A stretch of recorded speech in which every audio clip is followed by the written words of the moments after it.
Hello all and welcome to today's presentation.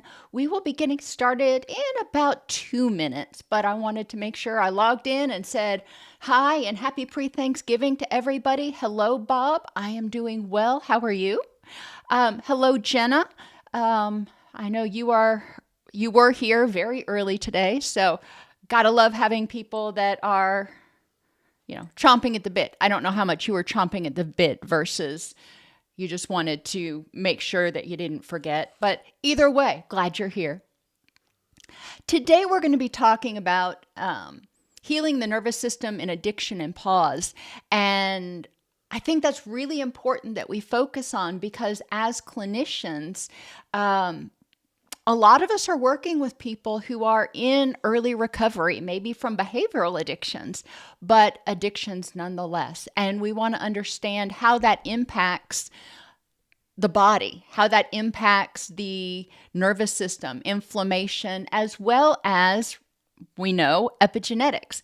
As inflammation and stress increases, different genes get turned on in our DNA, some of them promoting inflammation. So we want to try to help people create an epigenetic profile that is more supportive of recovery. We're not going to talk a whole lot about epigenetics today because that can get deep into the weeds.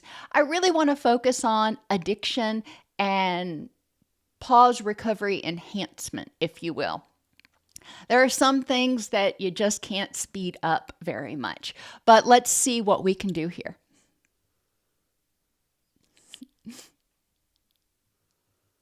I'd like to welcome everybody to today's presentation on healing the nervous system in addiction and post-acute withdrawal syndrome. I'm your host, Dr. Elise Snipes. Today, we're going to define addiction and PAWS, examine the impact of addiction on the autonomic nervous system, including physical, interpersonal, emotional, cognitive, environmental, and spiritual effects, and we'll highlight often overlooked treatment areas. Now, y'all know I have worked in co-occurring disorders treatment since the last century.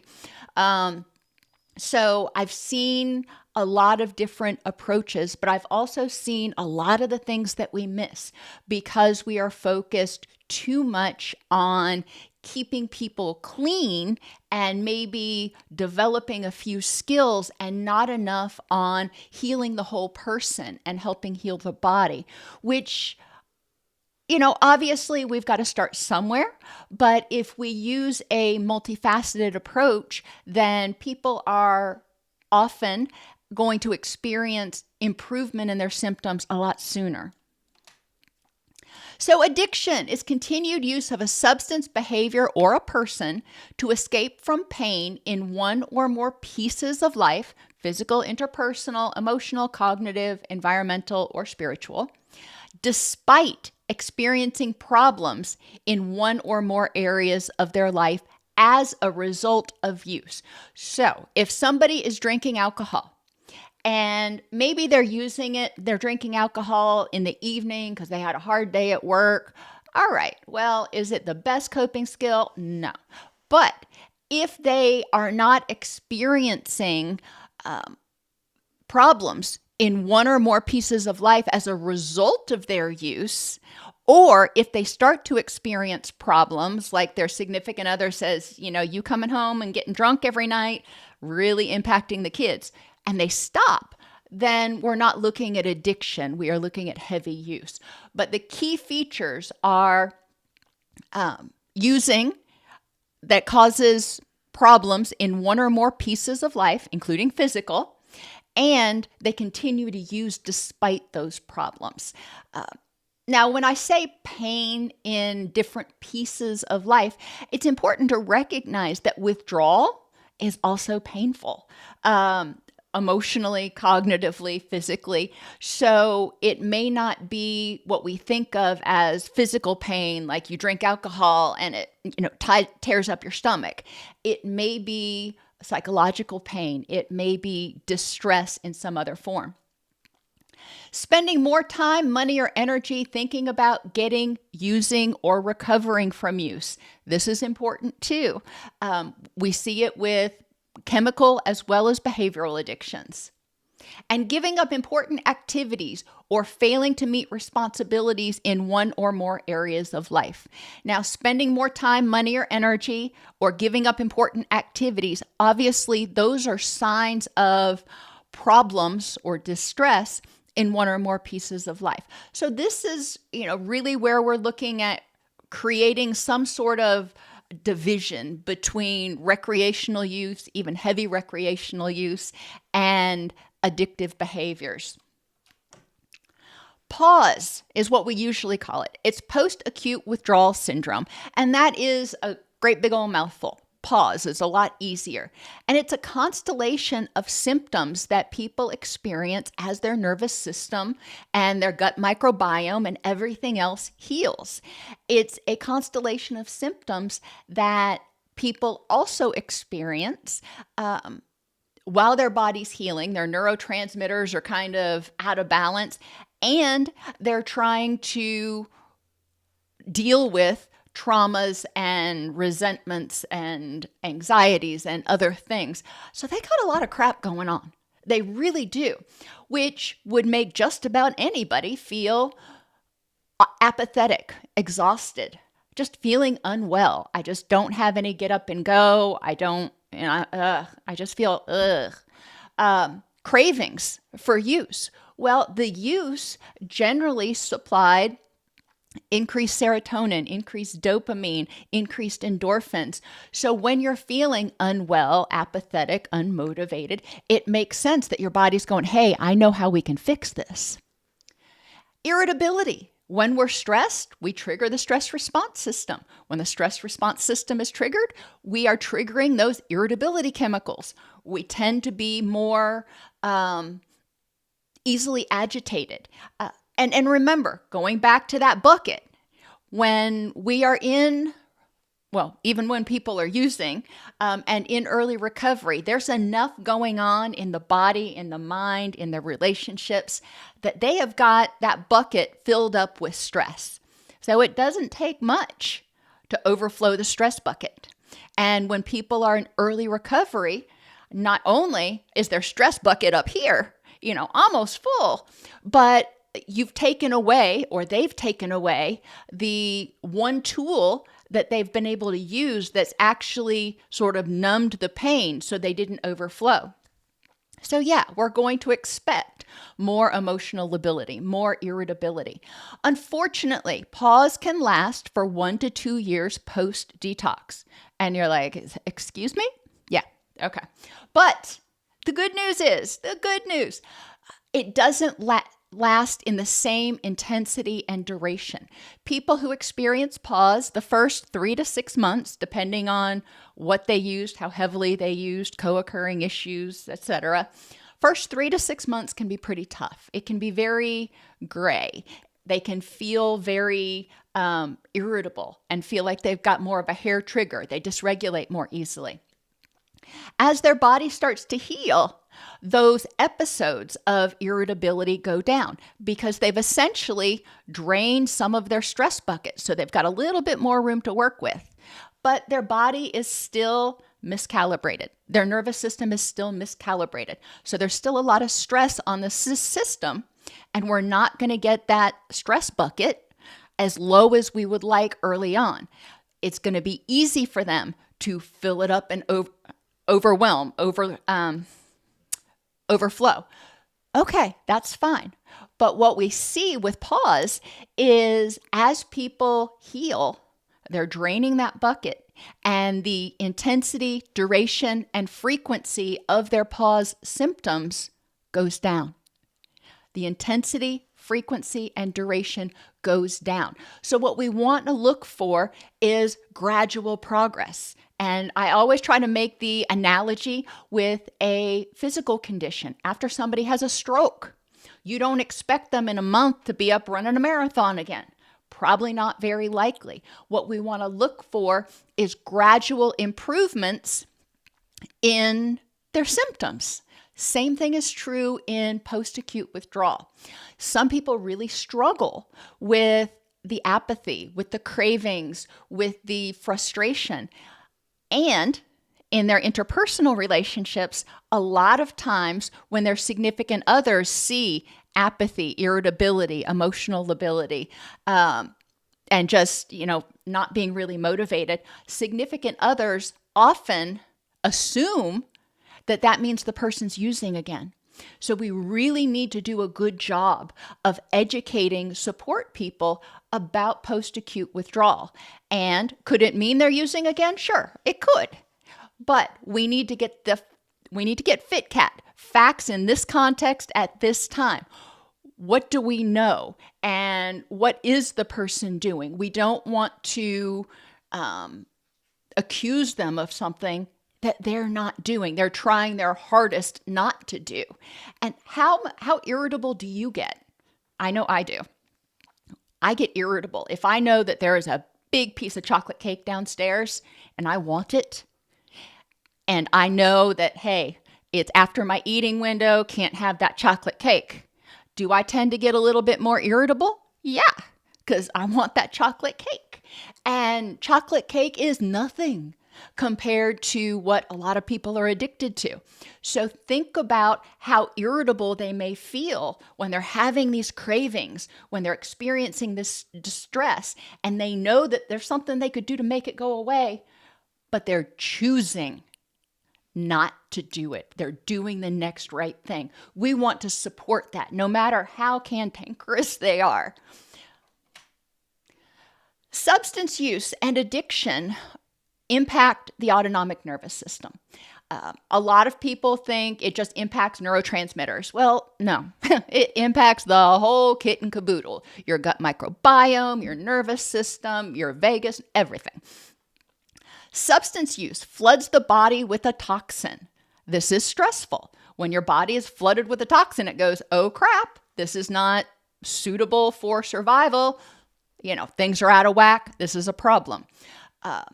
These toxins alter neurotransmitters in unnatural ways. All of a sudden, your dopaminergic receptors are just being inundated with dopamine, and your receptors are being inundated, and they're just like, oh my gosh, I can't take it. This is too much. Think about the poor people that are working in retail on Black Friday.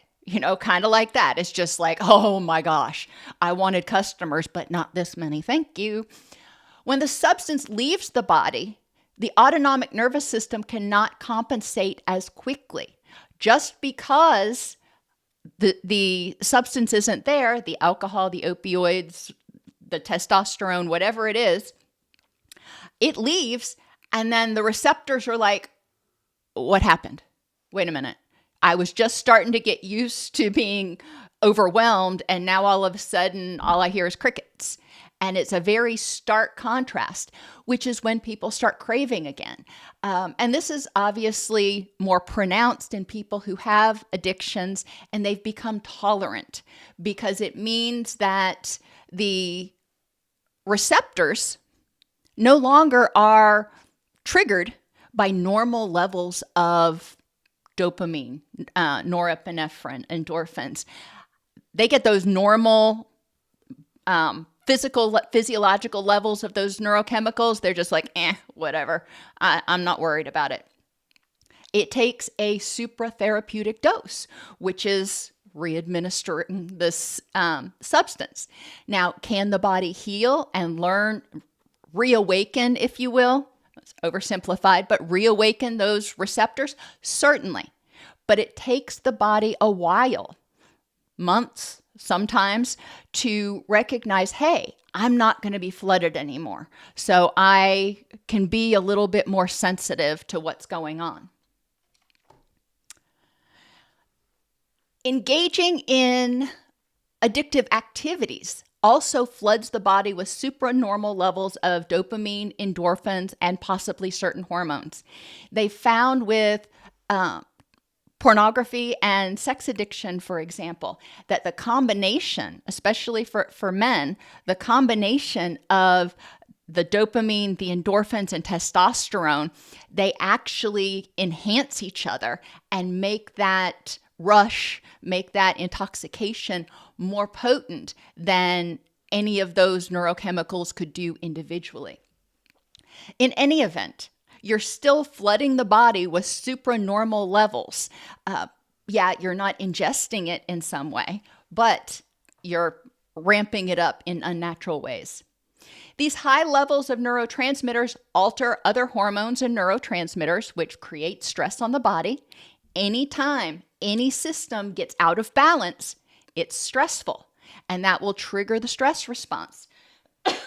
As the stress response is triggered, we start to see changes in motivation, changes in mood. We start to see epigenetic changes because stress triggers a whole different set of genes to be turned on in your DNA than no stress.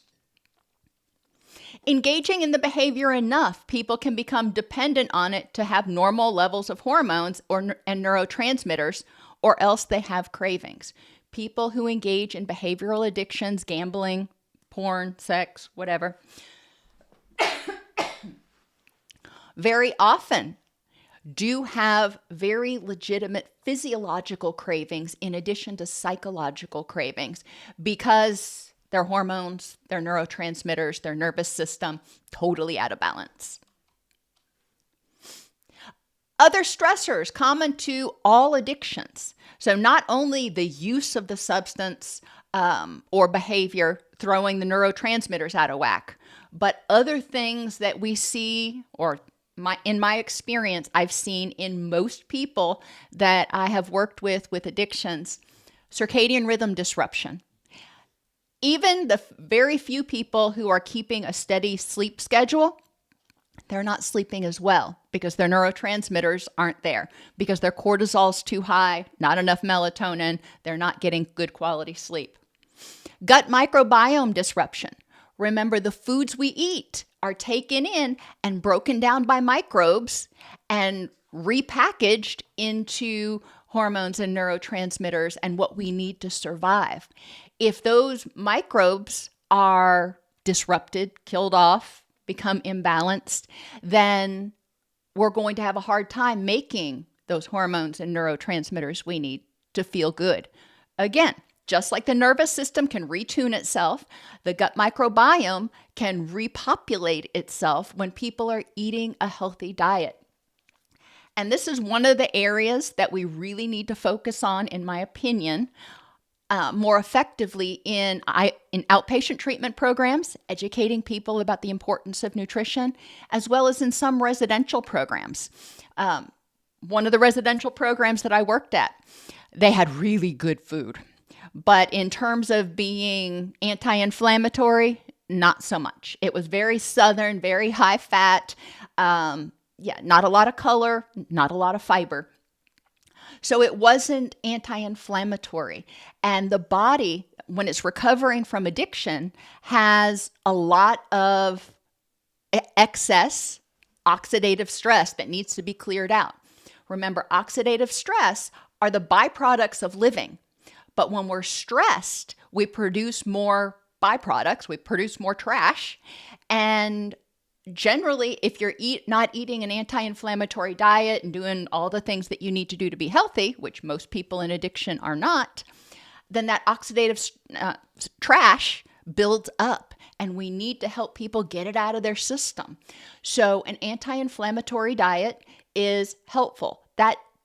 All that means is having a diet that's rich in fiber, that's colorful, and that minimizes overly processed foods. Ideally, it has a good dose of omega-3s, but the first three, definitely. And that can really help the gut microbiome heal, because guess what? Those foods and fiber feed the microbes. If you give them healthy microbes the food they need, then they will repopulate. We also see alteration of thyroid and gonadal hormones and neurotransmitters. I've said it before, I'm going to say it again, probably 100 times. They act as a unit. Estrogen, testosterone make certain neurotransmitters more available or less available depending on their levels. Oxytocin is also implicated. And then we have all of our neurotransmitters. When one of them gets out of whack, all of them get out of whack. So if somebody is experiencing, and we're thinking addiction recovery as well as PAWS, during those periods, they're experiencing deficits, insufficient amounts of dopamine and endorphins compared to what their body expects. So that throws the system out of whack until it rebalances. Increased pain. Believe it or not, when we're under stress, we tend to start feeling increased pain over time. Initially, in the acute stress response, cortisol is secreted, and cortisol is an anti-inflammatory. It also brings along endorphins to help us not feel the pain as much because it wants to help us fight or flee. But if we continue that stress over a long period of time, then the receptors in our body become less sensitive to cortisol. Cortisol loses its ability to suppress inflammation. Endorphins lose their ability to suppress pain as much. So people actually feel more pain. And when we're in pain, that's distress.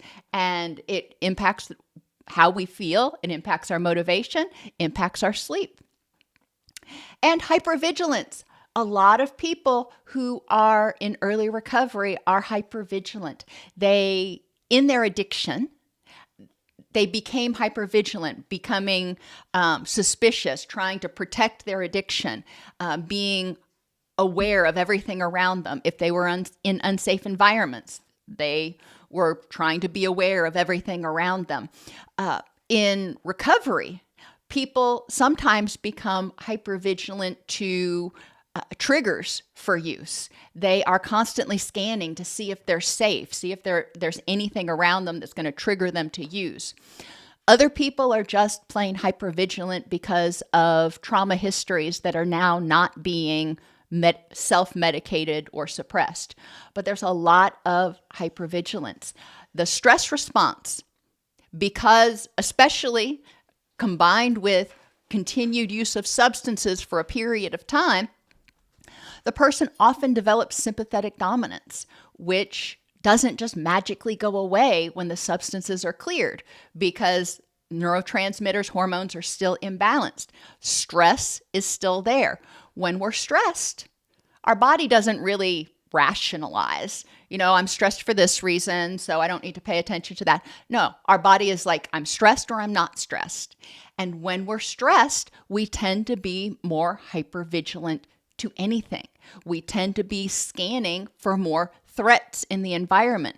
We tend to interpret things cognitively, and I'm jumping ahead of myself, through a more negative lens. So paying attention to this in treatment, making sure that people are going to bed and getting up at about the same time. Most residential treatment programs are really good about this. However, IOP programs and outpatient programs, obviously we don't have any control over when people go to sleep and get up. So we need to educate them about the importance of circadian rhythms and how to set them, making sure that they are in a dark, quiet, cool, safe environment. The gut microbiome. We can educate people in outpatient, and we need to work with our dietitians in residential to make sure that we are creating, within budget, of course, a meal plan that can support the rehabilitation of the gut microbiome.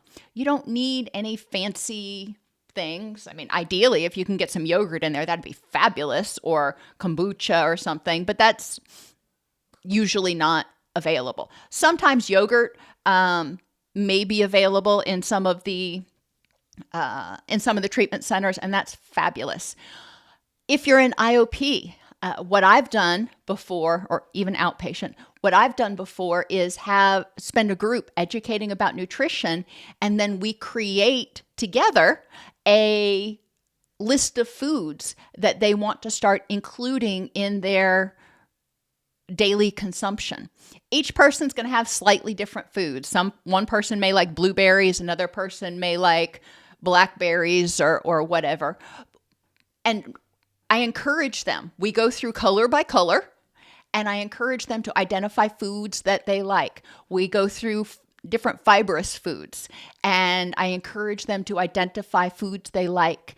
Not necessarily making a full menu, but this way they have a list of foods in each group that they can pluck off of as they're eating a healthier diet. That is the easiest change for a lot of people, especially if they're an IOP and they're cooking for a family. It may not be super easy to switch from mashed potatoes and chicken nuggets every night to, this colorful diet. But we can talk about ways to sneak it in. Have their doctor test them for the balance of their nutrients, their homocysteine, which will help measure vitamin B12 utilization, their thyroid hormones, and ideally gonadal hormones. That's expensive, so a lot of people won't do that. But and C-reactive protein, that's another great one to test because that measures inflammation. And as we start to see reduced inflammation, we should see C-reactive protein go down. Those aren't necessary tests if the person can't afford it or it's not part of your treatment program, but those are excellent markers that we can go by to identify the body's healing. Some people may not have had normal levels or healthy levels of thyroid or gonadal hormones even before they started using. Maybe they had PCOS or estrogen dominance or something. That's not going to go away. When they heal from the addiction, underlying pathologies are likely still going to be there and inhibit their recovery. So again, I think it's really important that we understand what's going on under the hood and fix the things that can be fixed and learn how to manage the things that can't. Interpersonally, people experience reduced self-esteem. They feel guilty for using. They feel helpless that they can't stop on their own. All right. Well, we need to help people in recovery recognize that you didn't become addicted overnight. You're not going to feel better, 100% better overnight. So looking for those small steps forward, a reduction in frequency, intensity, or duration of any of those symptoms. Because sometimes it's going to wax and wane. Maybe on Monday, it's a really short episode, but it's intense. On Tuesday, it's a longer episode, but it's not as intense. So you want to see those improving over time so those episodes of PAWS are more tolerable. We want to encourage them to look at their successes that they're having now. Yes, they need to deal with the failures, the things they feel guilty for, all that stuff that happened in the past, but help them broaden their vision to see not only what they've got to work on, but what's going well. And that can help provide a little sense of personal empowerment. And interpersonal distress. A lot of people in addiction recovery they feel guilty, they have resentments, and they have a lot of people who have resentments toward them. They may have difficulty because they have high emotional lability and are easily dysregulated. They may have difficulty effectively, assertively communicating. So all of those things are things we need to work on with people in early recovery. One of the places I usually start is emotional regulation. If you're getting ready to interact with somebody who either you have a resentment toward or you know they have a resentment toward you, okay? Notice how you feel, down-regulate, try to get into your wise mind so your heart's not racing. And then we practice hearing what the person has to say, accepting constructive feedback. Hopefully it's constructive, accepting feedback without becoming defensive and responding in turn. Those can all be super helpful if they have a strategy, if they have tools to start repairing relationships. They may also feel, a lot of people with addictions have abandonment histories. So they may feel anxious even about establishing new relationships with people in their support groups. So we do want to help them learn what a healthy relationship looks like, learn about boundaries, and have them really process, this relationship that you're developing with your sponsor or with this other person. You're starting to feel anxious about it.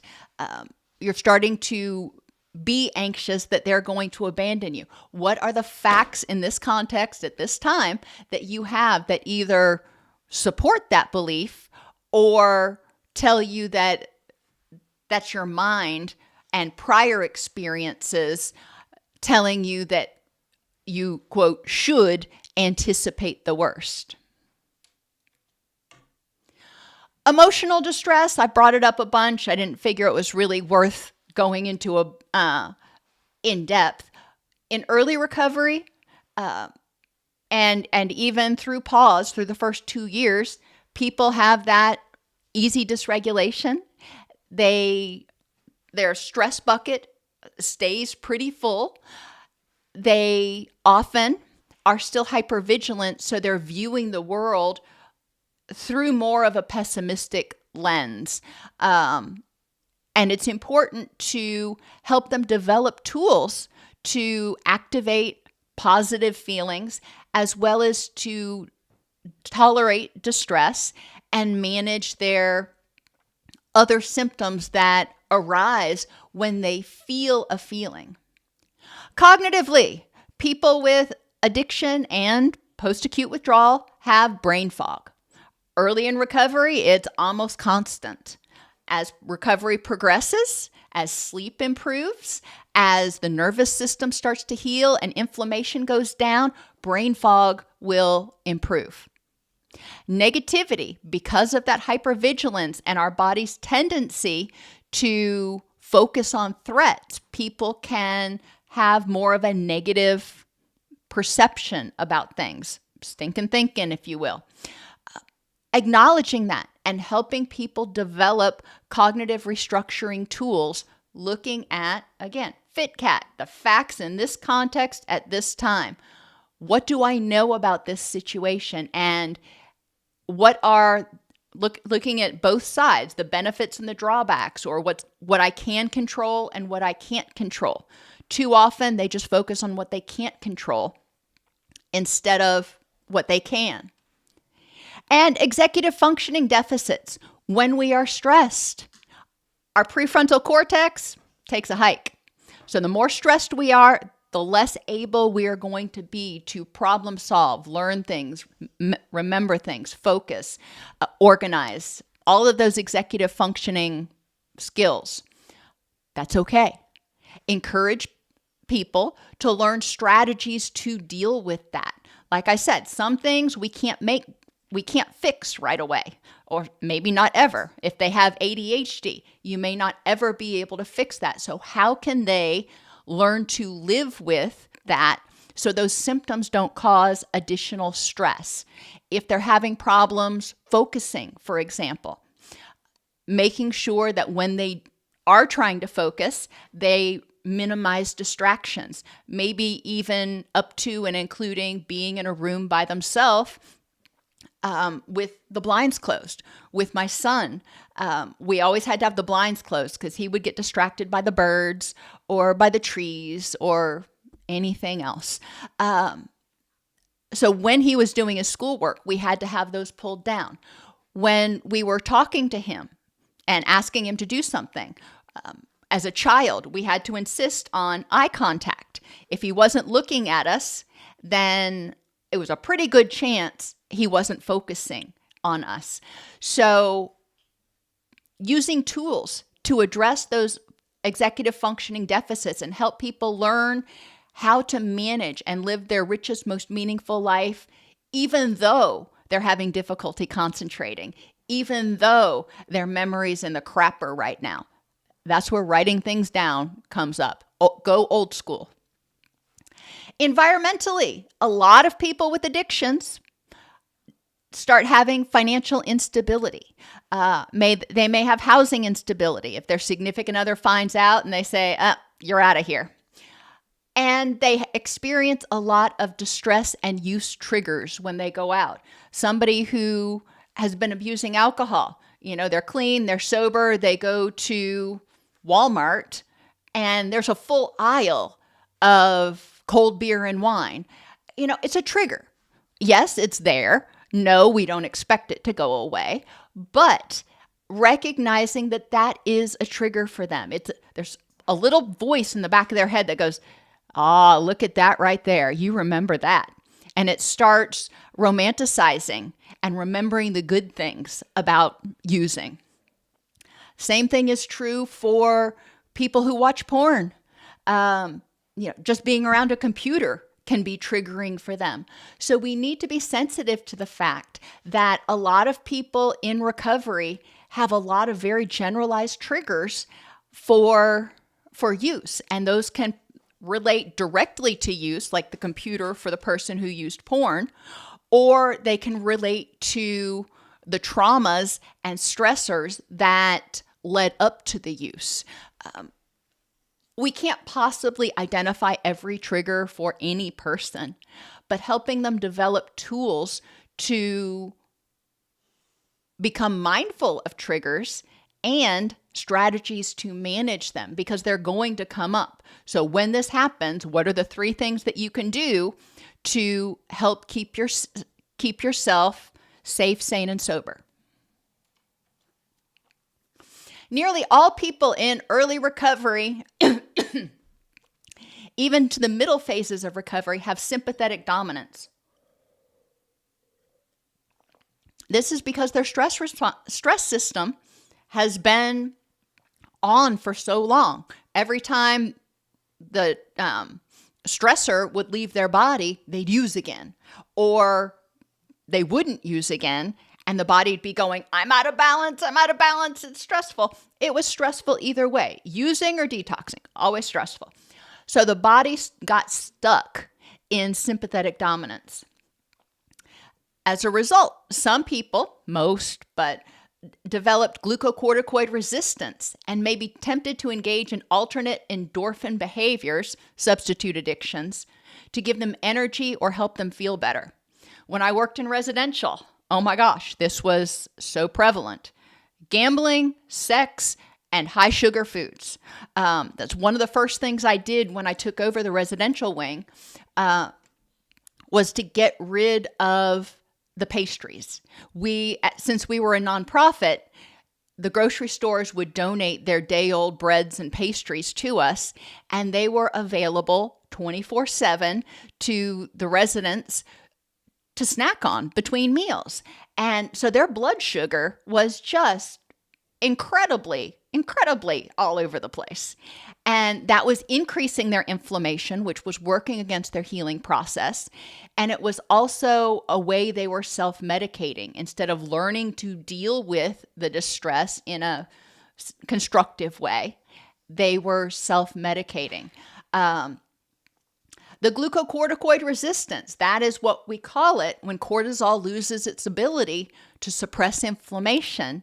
And inflammation runs rampant, and then we start seeing all these other symptoms like sleep disruption, triggered eating, cravings, irritability.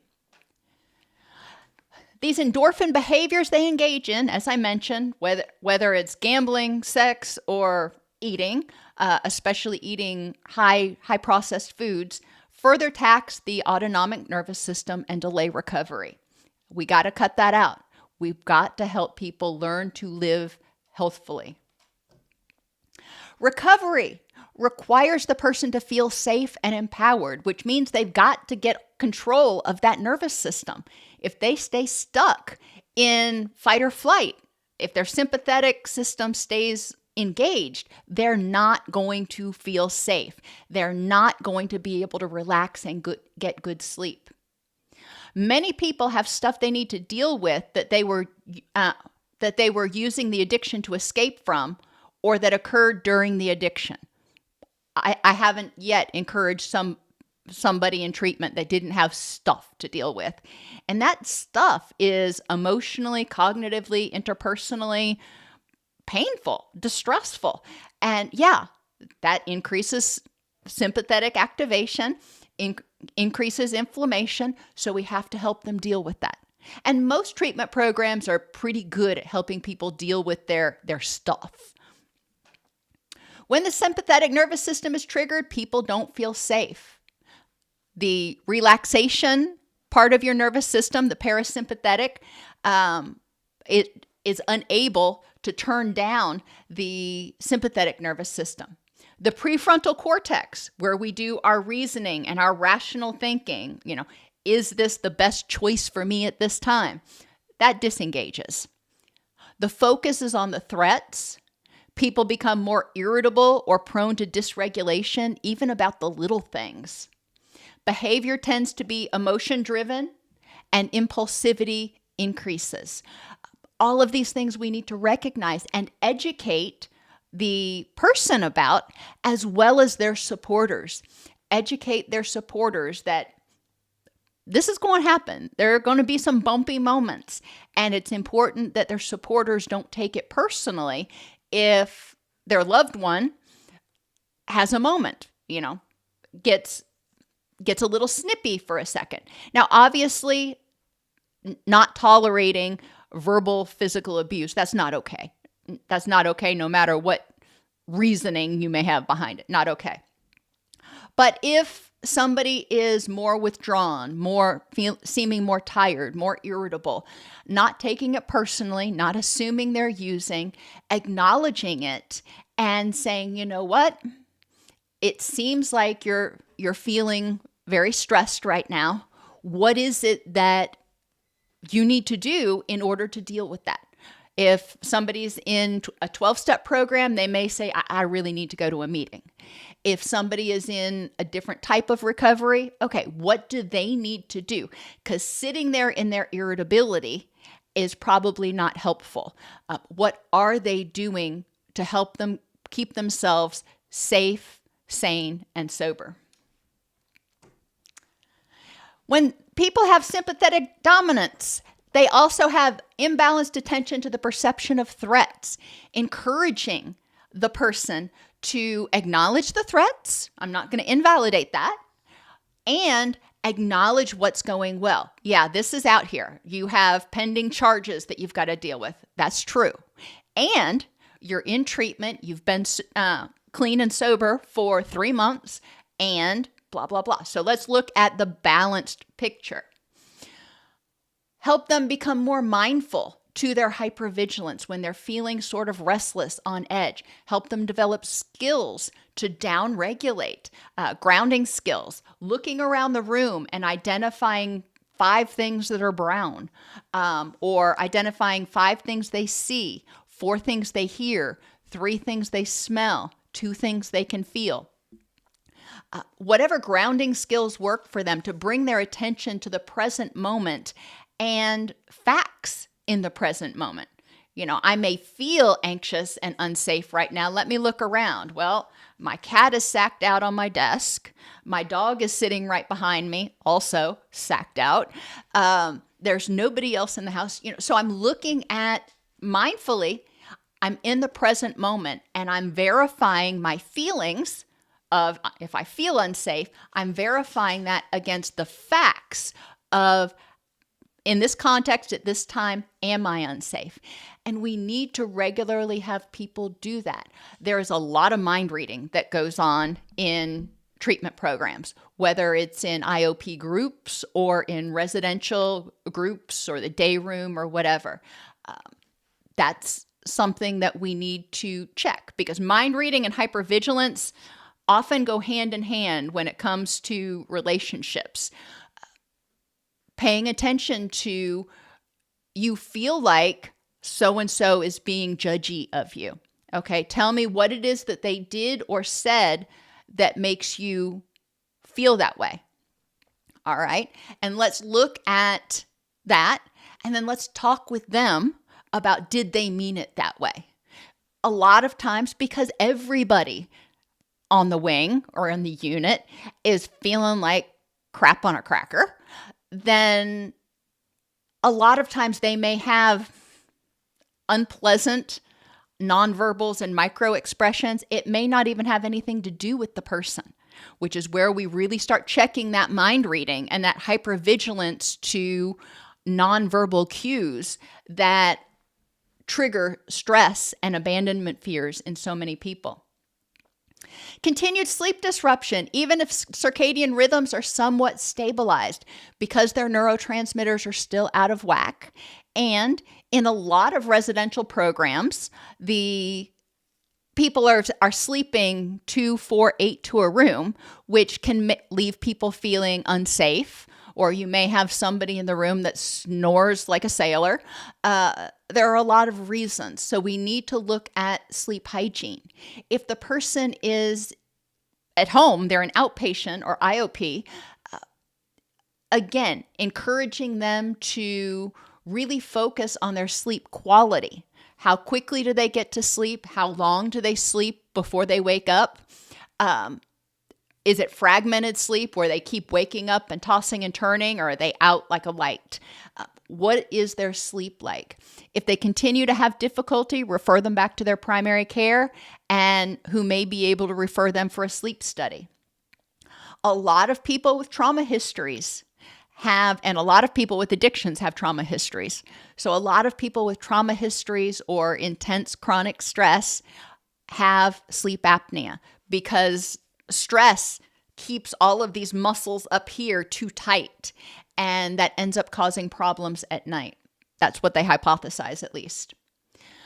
Emotional numbing or dysregulation and vacillating back and forth between both, the flat to the furious, the flat to the frantic, very common. Helping people develop skills to downregulate when they dysregulate.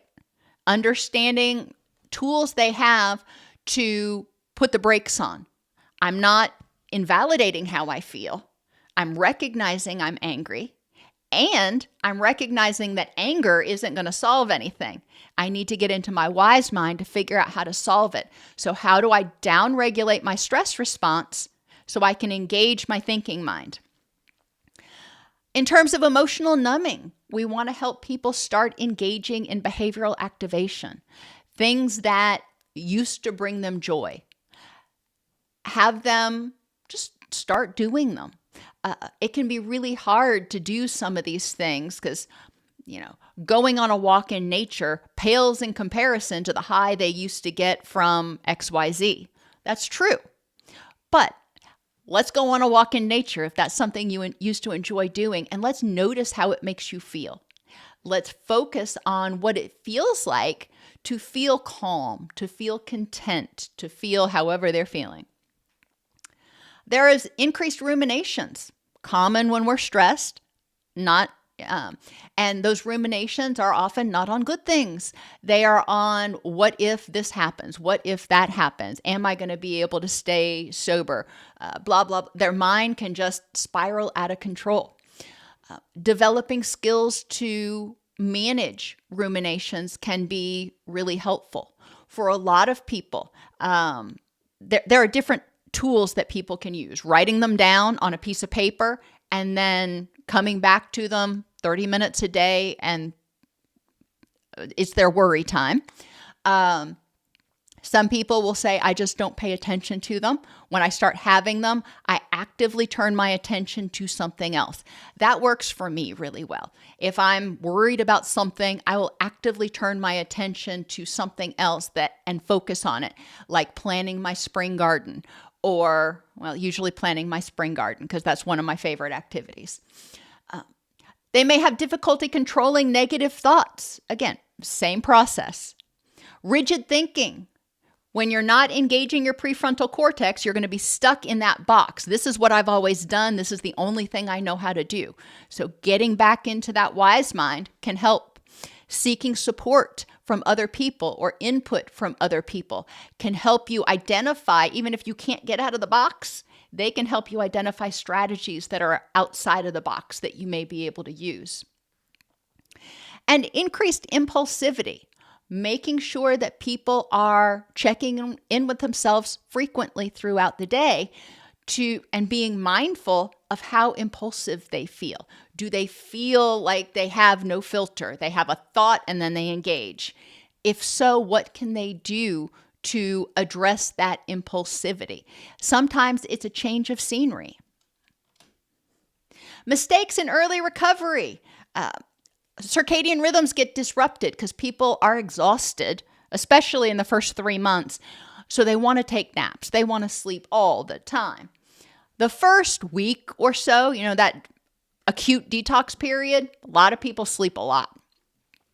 But after that, it is important to try to maintain your circadian rhythms. Does that mean you have to forego naps? Not at all. It means you need to keep your naps less than 45 minutes.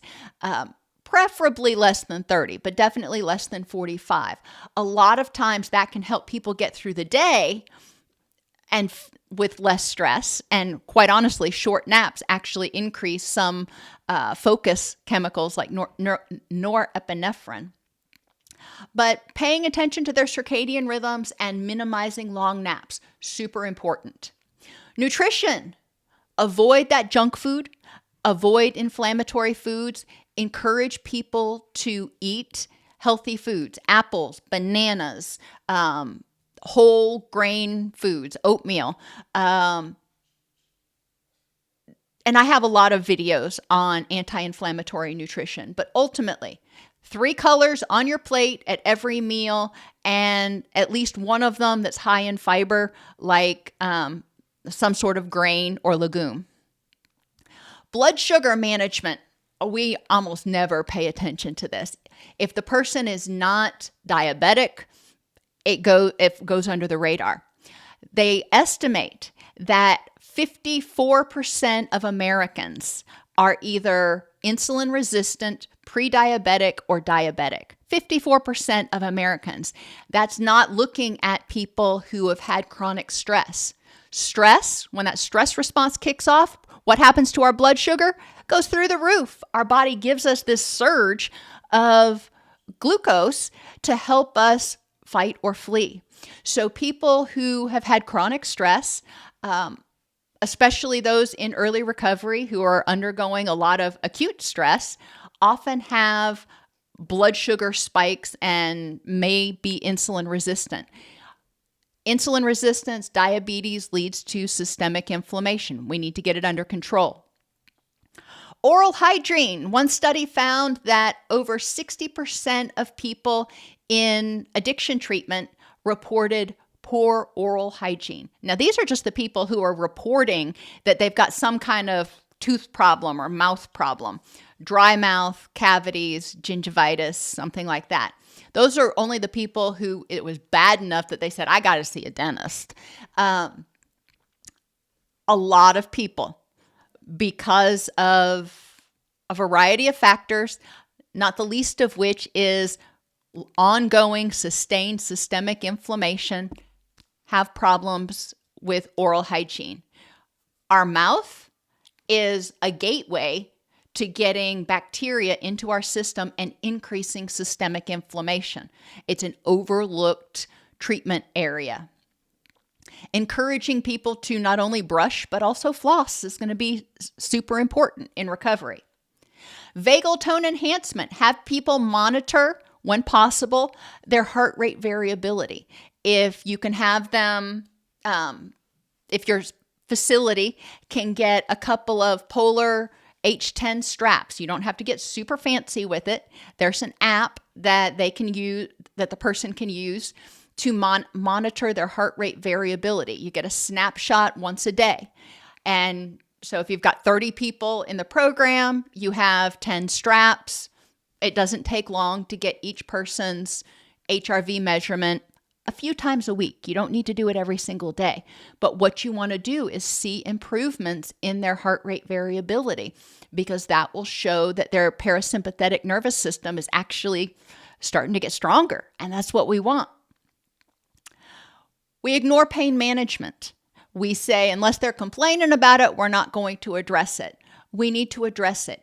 Even if they're not feeling pain right now, they need to have skills and tools to manage pain, because pain increases stress, manage pain when they're out of treatment, when they're in post-acute withdrawal, before their body has fully started responding to those endorphins again.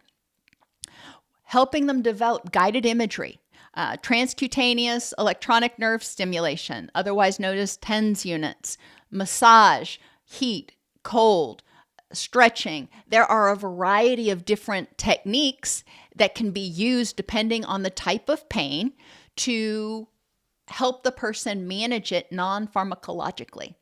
But just ignoring pain, unless they can distract themselves to something they want to do, just ignoring pain and say, well, suck it up, buttercup, that's not real helpful.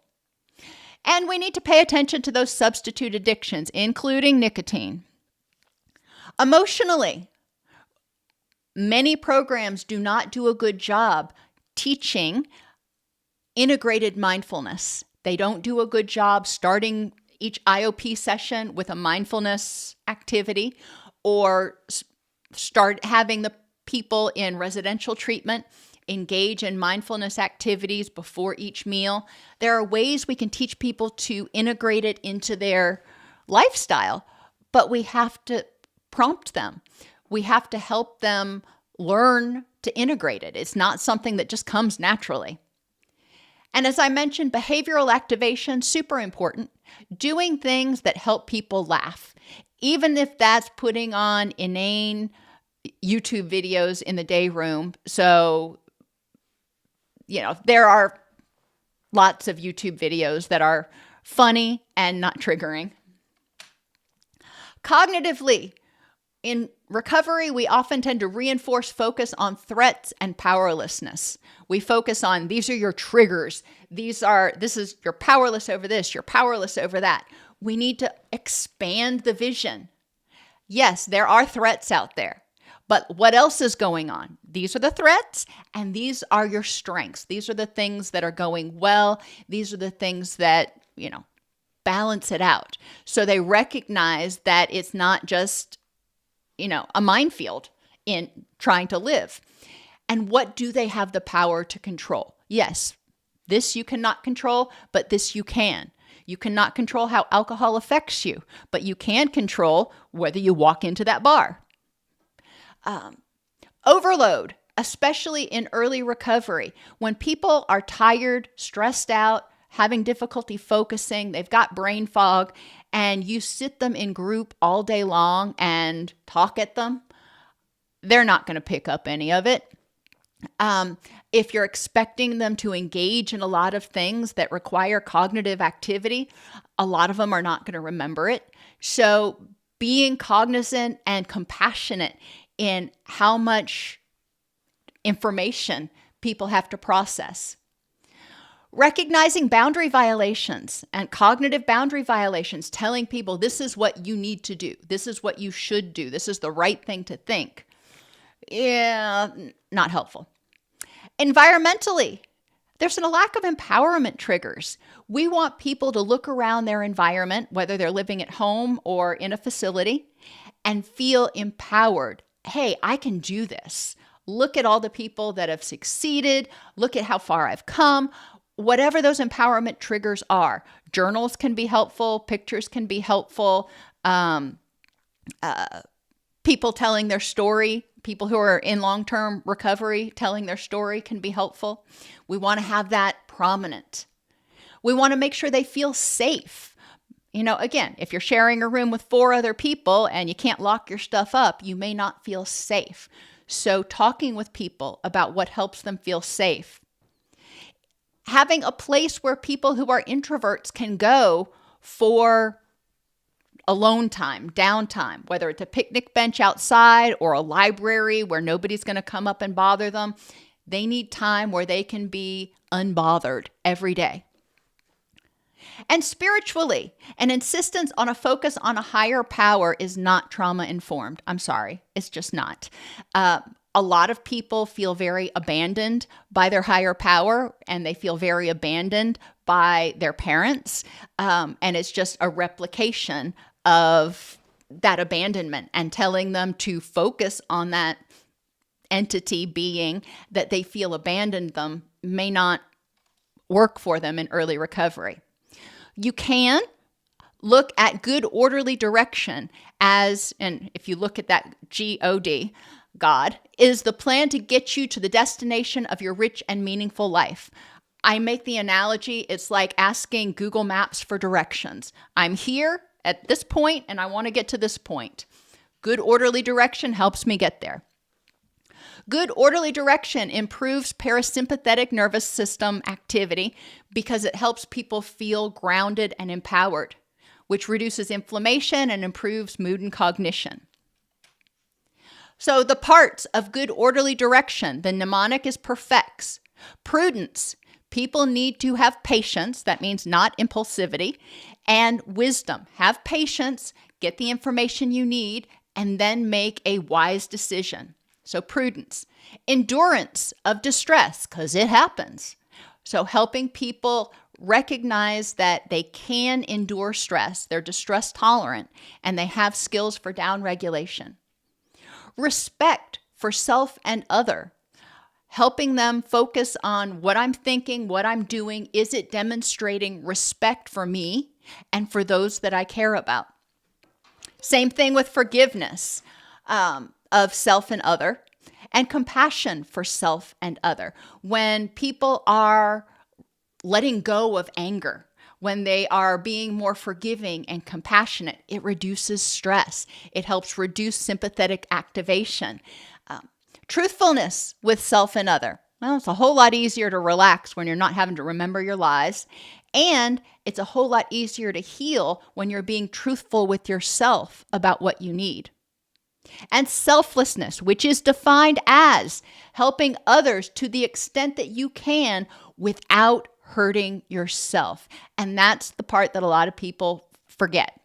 So spiritually, helping people focus on being prudent, enduring, respectful, forgiving, compassionate, truthful, and selfless, well, that's great because those are things that are within their control, and they are, there's an overarching premise that helps them use them in life. Addiction is very stressful on all pieces of life. So is PAWS and recovery. Stress is a trigger for relapse. Reducing stress promotes autonomic nervous system healing and downstream improvements in all pieces of life. Thank you all for being here today. I hope you are having just an amazing Wednesday, day before Thanksgiving, if you're in a country that celebrates Thanksgiving. And I hope you have a safe, sane, and sober holiday.